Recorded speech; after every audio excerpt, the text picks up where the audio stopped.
श्री भक्ती विजय कथासार अध्याय पहिला. भगवान विष्णूंची कलियुगातील अवतार योजना. श्री गणेशाय नमः. श्री सरस्वते नमः. श्री गुरुभ्यो नमः. श्री रुक्मिणी पांडुरंगाभ्यो नमः. हे भीमेच्या काठी विहार करणाऱ्या भगवंता, तुम्ही भक्तवत्सल आहात, कृपेचे सागर आहात. तुम्ही अनेक रूपांनी नटलेले आहात. तुम्ही चराचराला व्यापून सर्वांहून निराळे आहात. व्यक्त अव्यक्त सर्वत्र तुमची सत्ता आहे. मी तुम्हाला नमस्कार करतो. गणपती आणि सरस्वती ही सुद्धा तुमची स्वरूपे आहे, त्यांनाही माझा नमस्कार. आता तुमच्या सप्रेम नामस्मरणाने हा दुर्धर भवसागर तरुण जाणाऱ्या तुकाराम महाराजांना नमस्कार करतो. महाकवी व्यास, वाल्मिकी, परशुराम, शुक, नारद, शुक्राचार्य, जैमिनी आदी श्रेष्ठींना वंदन करतो, ज्यांनी कलियुगात अवतार घेऊन असंख्य जड जीवांचा उद्धार केला. त्या संत सज्जनांना नमस्कार करतो. संतजन हो, गरिबाच्या घरी मंगलकार्य असेल तर श्रीमंत लोक त्याला मदत करतात. त्याप्रमाणे मी हा भक्ती विजय ग्रंथ प्राकृतात लिहिण्यास घेतला आहे. तरी कृपादृष्टी ठेवून हे सत्कार्य सिद्धीस न्या, अशी नम्र विनंती करतो. मी अल्पमती आहे. मला काव्य ग्रंथादिकांचे श्रवण पठन घडलेले नाही. मला संस्कृत बोलता येत नाही. मग मी ग्रंथरचना काय करणार? पण तरीही भक्तचरित्रे सांगतात, त्यांच्यावर श्रीहरी प्रसन्न होतात, असे भगवान शंकरांनी भविष्योत्तर पुराणात सांगितले आहे. म्हणून हे धाडस करत आहे. ज्यांनी उपमन्यूंना क्षीरसागर दिला, ते दीनदयाळू उदार प्रभू या सत्कार्यी मला मदत करतील, अशी माझी श्रद्धा आहे. मी बहुश्रुत नाही. मला व्याकरणादी भाषा ज्ञान नाही. माझ्याकडे एकनाथ महाराज, नामदेव महाराज, मुक्तेश्वर, वामन पंडित, श्रीधर बोधराज, संत रामदास, गणेशनाथ, केशवस्वामी, कबीर, ज्ञानेश्वर महाराज यांच्यासारखी रसाळ व प्रासादिक वाणी नाही. पण त्यांच्या ग्रंथ श्रवणाने अज्ञजन ज्ञानवंत होतात. म्हणूनच त्या जनोद्धारक संत कवींना मी या ग्रंथारंभी भावभक्तीने वंदन करतो. गंगेशी तद्रूप होताच ओहोळांनाही पवित्रपण येते. त्याप्रमाणे आपणही मला आपल्यात मिसळून घ्या आणि पवित्र करा.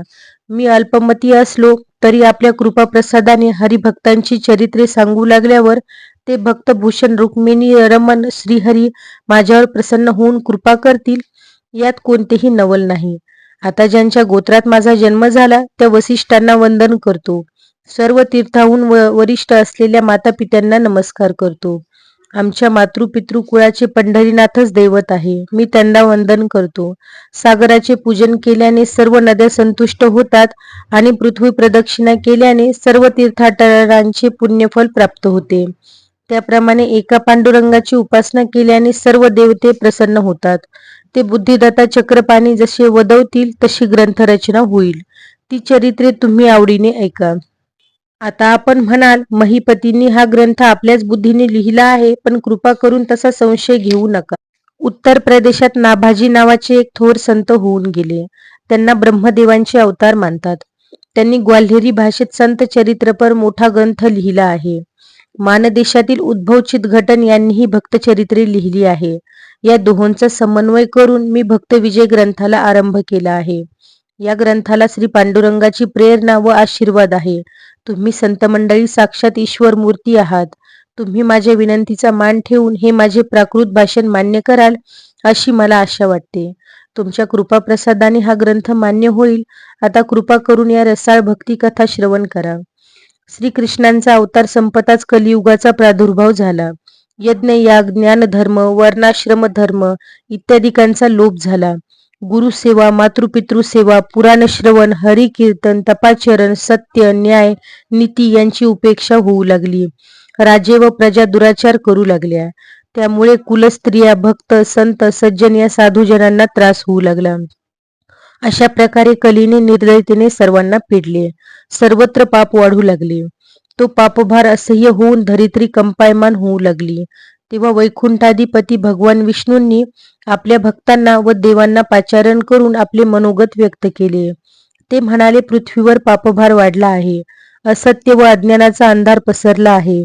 यज्ञ, याग मागे पडले आहे. ब्राह्मणांनी सत्कर्म टाकले आहे आणि अनाचार वाढला आहे. म्हणून सर्व लोक दुःख भोगत आहे. मी पूर्वी अवतार घेऊन दृष्ट दैत्यांचा संहार केला, पृथ्वी निर्वैव केली आणि आता बुद्ध होऊन स्वस्थ बसलो आहे. तेव्हा तुम्ही सर्व भक्तांनी मृत्यूलोकी अवतार घेऊन लोकांचा उद्धार करा. माझी जितकी पुरातन महाक्षेत्रे आहे त्यांना उजाळा द्या. त्यांची महात्म्य वाढवा. माझ्या भक्तीचे पुनरुज्जीकरण करा. रामावतारात वानर होऊन आणि कृष्णावतारात यादव व गोपगोपी होऊन तुम्ही माझ्या कार्यात सहकार्य केले आहे. म्हणून आताही भक्तरूपाने माझी कथा कीर्तने करून माझ्या भक्तीचा व माझ्या नामाचा महिमा वाढवा.